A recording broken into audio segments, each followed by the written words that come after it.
人不能近亲结婚，对吧？那为什么我们让狗和近亲繁殖后代，这品种越纯越好，越值钱？相信养过狗的朋友都知道，我们比较关心的是买的狗的品种到底纯不纯。这个纯不纯说的是啥意思？那今天我们就聊一下生物界近亲通婚的危害。那这个想必大家都知道，所以在人类社会当中，我们会通过道德还有法律来约束这种行为。但在历史的发展当中，仍有一部分人出于自己家族血统纯正的利益，突破了这层约束，奉行近亲结婚。那最后导致了自己的家族血统是越来越纯正付出了惨痛的代价。这种事情都发生在欧洲的皇室，比如16到17世纪统治西班牙的哈布斯堡家族，他们在200年间就实行的是近亲结婚，其中11对夫妻有9对是近亲，这是那种特别亲的关系比如叔叔还侄女之类的那这种近亲结婚最终导致的结果就是哈布斯堡家族当中所有的人的外观都有一个共同的特点，突出的下颚，嘴巴合不严，舌头肥大，走到哪都在擦口水。在哈布斯堡家族最后一位唯一的男丁还失去了生育能力，疾病缠身，早早就衰亡了。这就是人类历史上近亲结婚最惨痛的代价。一个曾经统治了德国、西班牙、奥地利的强大王朝只延续了短短200年的时间。那在自然界的其他动物也是一样的，它们不能近亲通婚。虽然他们没有道德约束，但是他们也有自己的办法来规避这种行为比如说在狮群当中雄狮幼崽成年以后会被赶出狮群，那么狮群里的狮王的位置会不断的轮换，所以这就有效的避免了狮群里可能会发生的近亲通婚。这样的例子在群居动物当中非常的常见。虽然我们早就知道近亲不能通婚，但是直到上个世纪我们掌握了基因的自由组合规律以后，才搞清楚了为什么近亲通婚会给后代这个健康带来危害。这是因为在每个健康个体的基因里多多少少都隐藏着致病的隐性基因具有血缘关系的个体，他们体内有害的隐性基因重复率比较高，所以他们繁殖的后代其中有害的隐性基因可能会出现纯合子比如 AA， 对吧？所以这样的后代就会出现畸形以及不正常的形状。如果不是近亲繁殖，那么每个个体体内的有害隐性基因就会被稀释掉，所以繁殖的后代存在基因问题的几率就比较小。那同样的道理，这种情况也适用于狗。那为什么人类还要追求纯种狗，甚至不惜让狗和近亲通婚？我们知道狗的祖先是灰狼它们和自己的祖先分开也不到2万年的时间，但今天现存的灰狼它们长这个样子除了毛色有差异以外，它们的形态差不多是一样的。但是今天的狗它们长这个样子，如果没有人告诉你狗和灰狼是一个物种，你肯定把它们联系不到一起。这也说明了一个问题狗自从跟了人类以后，就经历了一场旷日持久的整容手术。那问题是，狗的外观是如何发生变化的？那这跟人类对狗的需求有直接的关系，也跟人类掌握了遗传学的规律是有关的。你看，在上世纪以前，人们养狗最大的作用是啥？就是为了看家护院还有捕猎。所以那个时候人们对狗的外观没有啥特殊的要求，只要狗一个健康的体魄、更强的战斗力、更好的警觉性就可以了。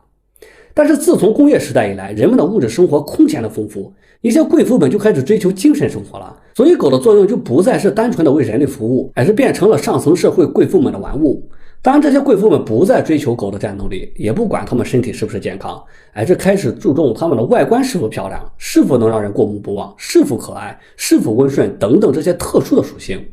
所以在当时你养什么狗狗是否纯种都成为了有钱人的面子还有品味。这种需求完全背离了狗的天性，所以自从人类对狗的需求改变开始，狗就走上了一条痛苦的不归路。而满足人们需求的武器，或者是人们对狗的整容刀，正是生物学家孟德尔发现的基因遗传规律。人们为了让狗子的外观更加的突出就让狗和自己的亲一代继续的杂交。那么诞生出来的后代，它们的基因会更加的纯正。一次杂交不行的话，那就继续让狗和自己的亲一代杂交，直到将狗的某个外观特点变成纯合子，也就是我们所说的纯种狗。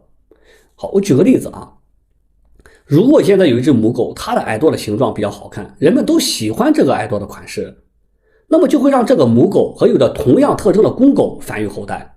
那么在它们的后代当中，有一些狗的耳朵就是这样款式的，有一些狗不是，那么人们就会让有这款耳朵的后代的雄性继续与亲一代的雌性再次繁殖后代，经过一次又一次这样的近亲通婚，直到诞生出这款耳朵的纯合子狗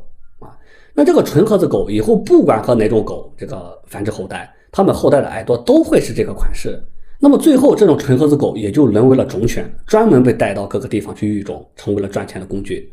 那通过以上的方式，人们喜欢的各种款式的狗就被创造了出来。人类的审美越畸形，狗的外观就越畸形。所以你现在看到的各种各样的狗，也都是近100年被创造出来的。你看，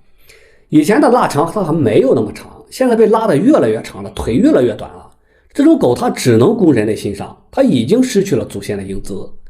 还有巴哥犬的鼻子100年前还比较正常，现在凹得越来越严重了，皮肤的褶皱越来越多，眼睛越来越突出。还有牛头狗的头骨越来越畸形，眼睛越来越小，这样的例子非常的多。凡是你今天看到的所有的狗，都是人类亲手创造出来的。甚至我们把狗和狗之间创造的